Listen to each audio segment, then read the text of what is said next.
Good morning, folks, and welcome to the pre-market insight for March 4th, 2020. From failed moves come fast moves. Let's take a look at the charts. So we're looking at a chart at the S&P, the ES, S&P 500, and we're currently coming in hot. 73 points at the time of the making of this video, approximately 2.45% on the S&P.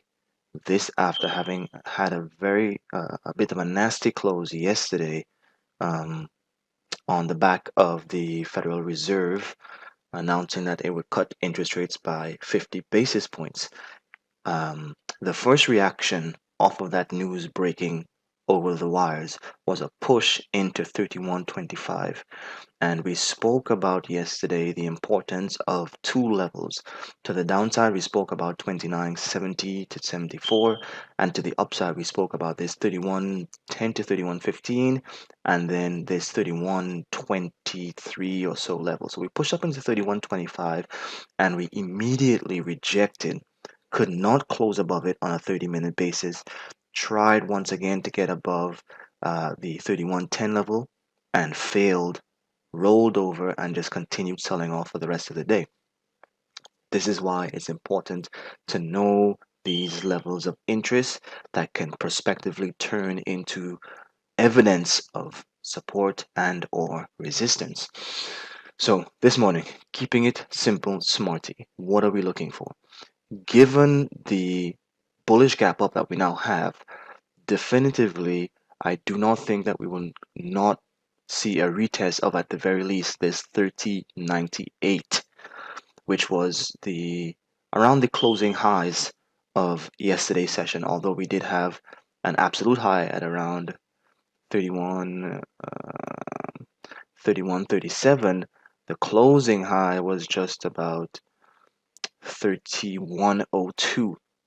So I would expect us at some point in this session, if we do continue this bullish momentum that we've started in this market and in markets around the world, that we would see a test and a push into 3100. So definitely look to see how we react there, whether that brings more buying as strength begets strength, and we then have a test once more of this 31.25 level, and then above we have this area here at around 31.85 to 31.80 as well. To the downside, because this area has had a bit of value built out, I would expect that it would not necessarily break on a first attempt. We may have to continue building out value, building up momentum, building up potential energy to get us to move above this 3100 level. Given the fact that we've already gapped up and ran so much, sellers may once again, who got spooked out of their positions by this downward move yesterday, this seemingly bearish reaction to the Federal Reserve interest rate announcement, they will be once again happy to see this consolidation between 30.95 and around 30.80 to sell those positions that they may have been underwater in. So we may bounce around as buyers and sellers agree on price in between this range, preparing for a move in one direction. Do we test the 3100 to the upside and then try to reclaim this 31.20 level to garner even more strength in the ensuing days of the sell-off that we had last week to test this pivotal 31.75, 31.80 area?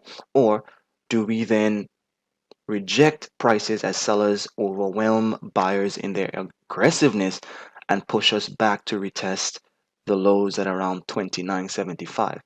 Either scenario is probable, given that the VIX is still so elevated. The volatility that it is measuring in the S&P and the its options do portend that we can move violently one way or another intraday. We can have and will continue to have very wide ranges until the VIX begins gradually to subside. So be aware of that. given the fact that we are just in the second day of the month, we have had a nice little push, an injection from all the 401ks and the buying coming from that. I would be cautious here buying this gap up.